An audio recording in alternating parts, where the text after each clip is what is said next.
Philip-Sherrard was a remarkable man, and although I did not have the pleasure of meeting him during his lifetime, I have been much inspired by his writings, especially all that he has had to say on the subject of the sacred in life and art.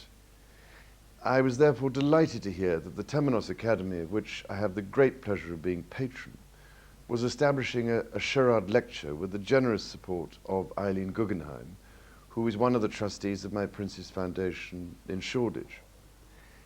I was especially pleased to find that the first of these lectures was to be given by Bishop Kallistos Ware, who not only knew Philip-Sherrard well, and indeed worked with him, but who also speaks with such authority on the great traditions of Christian orthodoxy. I attended the lecture and was, of course, utterly fascinated by all that the bishop had to say. The interview that follows is based upon this lecture and is a record of Bishop Kallistos Ware's thoughts on those parts of Philip-Sherrard's life with which he was most concerned. Bishop, I only know Philip-Sherrard through his books and his writing, but you knew him and you worked with him. How did you first come to meet? We first met in the year 1957 here in Oxford. I was at that time a student of theology. He was living in Oxford and he was doing research. He was a person of great charm. I always looked forward to meeting him. He was easy to talk to. I recall the laughter in his eyes. When you read his books, he can sometimes seem polemical, even aggressive. But all of this was because he felt a true zeal, a zeal for the truth. Now, although he became an academic, you've described him as too much of a free spirit to be at home in academia. What did you mean by that?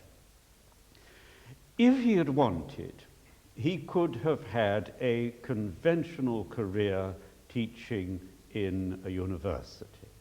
And he was fully capable of producing scholarly books with plenty of footnotes and a long bibliography. But he never wanted to limit himself to a narrow field of research. He was interested in ideas. He had a very adventurous, wide-ranging mind. It was the essence of what he had to say that interested him, not just the scholarly trappings. Now, we know that Greece was very important in Sherrard's life.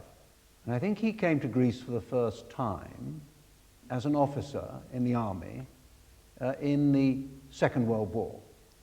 What was it, do you think, that Philip-Sherrard found in Greece that made him make his home there?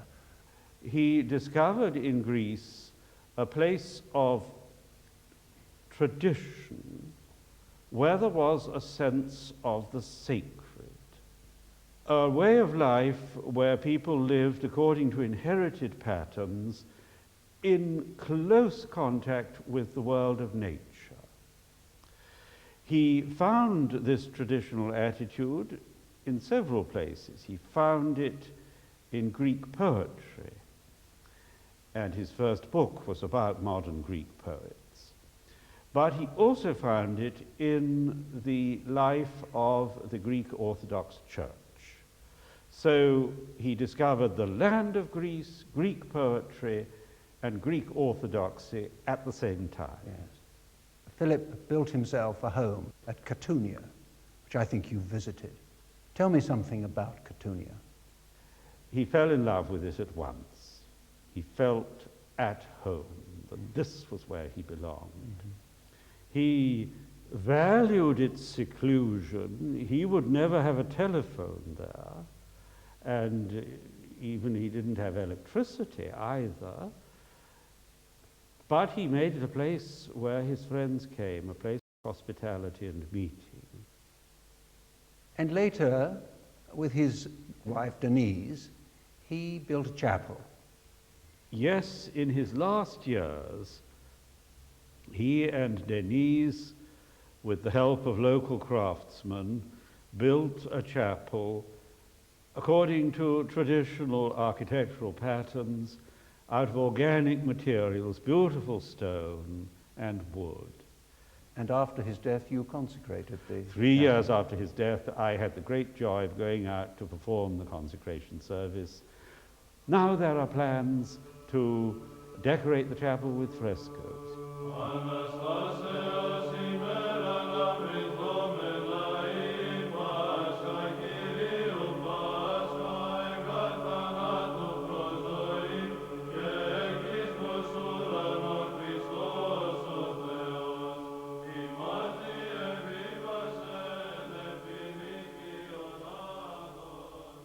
Mount Athos is an important place for all Orthodox, and it was important for Philip-Sherrard too.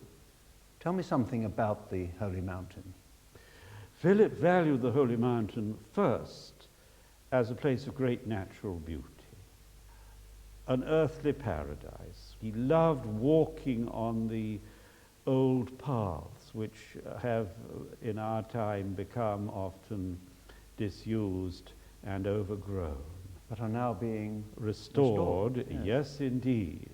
The restoration is being done each year by the Friends of Mount Athos with the encouragement of the Prince of Wales. This is something that will be rejoicing Philip's heart. But while Mount Athos was for him in this way a place of beauty, a holy place, it was also a place of holy persons. He valued it because of the monastic presence there. So he loved staying in the different monasteries and perhaps still more visiting the more remote hermitages. One of the particular people on Mount Athos that most inspired and influenced Philip-Sherrard was Father Nikon, who I understand was a Russian and a hesychast. Can you tell me something about Father Nikon? He was a hermit living at the southern tip of the mountain at the settlement known as Carulia. He lived in a little hermitage about 700 feet above sea level at the top of a precipice. He used to say, "Here every stone breathes prayers." What particular influence did Father Nikon have on Sherrard? Father Nikon would have spoken to Philip about inner prayer, the short invocation known as the Jesus Prayer. The words, "Lord Jesus Christ, Son of God, have mercy on me," frequently repeated. From Father Nikon, Philip would also have become familiar with the collection of spiritual texts known as the Philokalia. The Philokalia is certainly a difficult book, and it was written for a world very different from our own. It was first published in 1782. It contains Greek spiritual and mystical texts from the 4th to the 15th century. Now, Philip and I, in cooperation with a common friend of ours, Gerald Palmer, from 1970 onwards worked intensively on the translation of the Philokalia into English. So if someone were to pick up a volume of the Philokalia and open it up, what would they find? The Philokalia would be concerned with the inner life, inner prayer, the transcendence of God, but also his immediate presence among us. That God is unknowable, and yet he's closer to us than our own heart.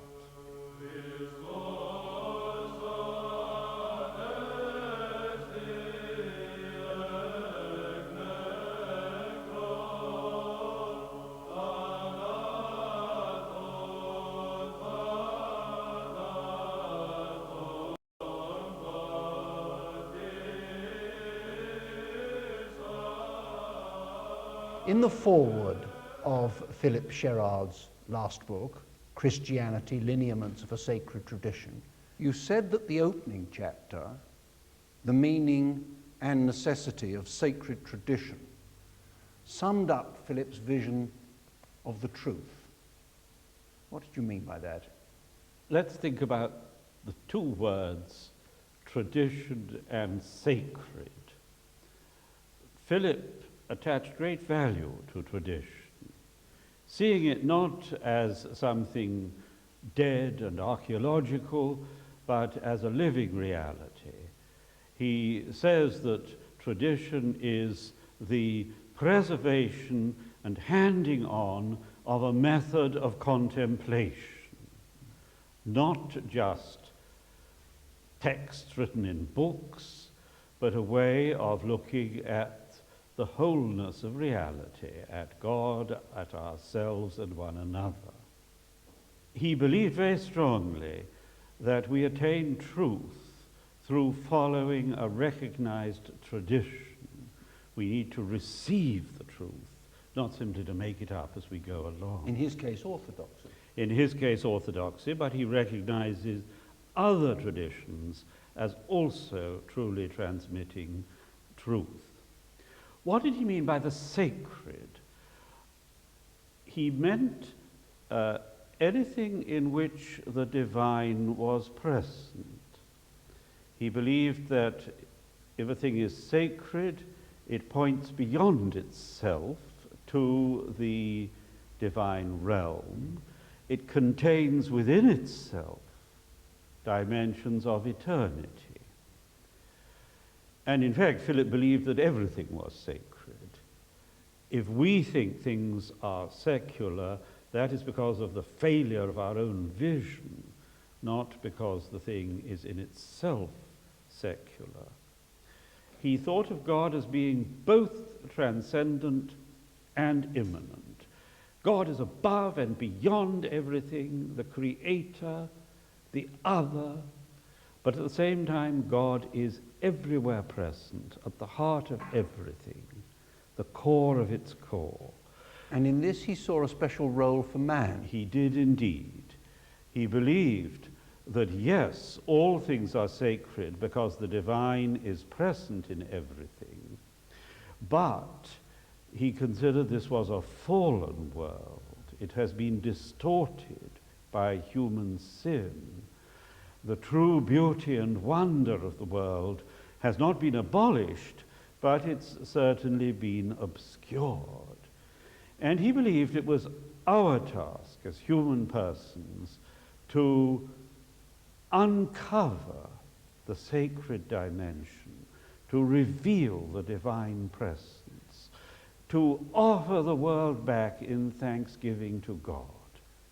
In 1990, Philip-Sherrard wrote what I think was a very accessible book, The Sacred in Life and Art. In this book, as you know, he talks about the nature of the sacred and particularly about the sacred in art. Can you tell me something about these themes? His understanding of art and poetry is founded, first of all, on this vision of the presence of God in all things. He saw the artist or poet as a bridge builder, building a bridge between this world, the material world of the senses, and the world of eternal truth, which we humans can apprehend through our creative imagination. I suppose some people might be afraid of the word sacred because it sounds to them too churchy, and because they have a negative picture of the Christian church as an organized institution. But if we understand sacred as meaning that which bears witness to the divine, surely we can't avoid using the word.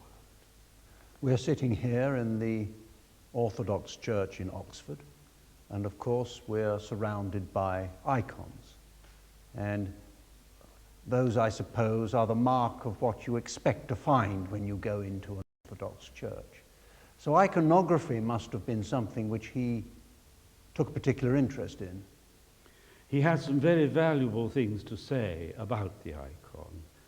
The icon, said Philip, is not just a picture to be hung up on a wall and regarded as we might regard any work of art. The icon, he said, exists in a context. Taken out of this context, it loses its meaning, and the context of the icon is prayer and worship. The icon, we could say, is a door, a way of entry, a means of communication. Through the icon, we are helped to enter into communion directly with the invisible world. It is not that the icon is created from the inner fantasy of the painter, but rather the painter contemplates the truths that the icon expresses. And so it is the objective truths which, as it were, impress themselves upon the panel and then take the form of the icon. But we could also say that there is an iconic quality about all true art. Even if Philip says an icon is not just a work of art like any other, yet he would say that all art does communicate the sacred, and that therefore all true artists in some way or another must reflect the world of eternal reality. Perhaps they are not believers, but unless they have some sense of the sacredness and the mystery of the world, they won't produce true art.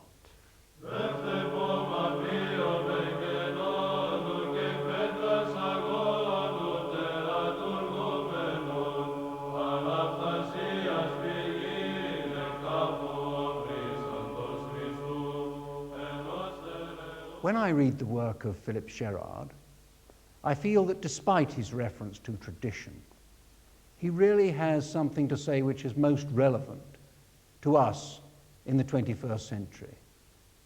Towards the end of his life, he became increasingly concerned with the current ecological crisis. And he became increasingly critical of what he saw as the misuse of science. He was not against science as such, but he considered that in the West, since the Renaissance and the Enlightenment and the Industrial Revolution, science had become distorted and narrowed. He thought the roots of this went back even to the Middle Ages, to the scholasticism of the 12th century. He thought that the reason for the present environmental crisis is spiritual. The real problem is not technology or lack of economic resources. The real problem is that we, human beings, have come to look at the world in a gravely distorted way. If you like, the crisis is not in the environment, it is in the human heart. A crisis of values. Indeed, we have lost the sense of the sacred. We have failed to see that the world is a sacrament, and because of this, we are polluting and misusing the world. So what is needed is an act, if you like, of cosmic repentance, in the literal sense of the Greek word metanoia, a change of mind. We must alter our image of ourselves as human beings, and this will lead us to alter our image of our place in the world, and that is where the solution lies. So he saw the environmental crisis, so-called, as basically a loss of the sense of the sacred. In the end, if you had to choose just one of Philip-Sherrard's books, which would it be? I would choose the lecture which he gave in 1994, 1 year before his death, to the Temenos Academy. The title of that lecture was taken from the poet William Blake. Everything that lives is holy. That I see as Philip's last will and testament. And that statement of Blake about the holiness of all persons and all things, I consider to be his central intuition and his legacy to us for the future. Thank you, Bishop. Good.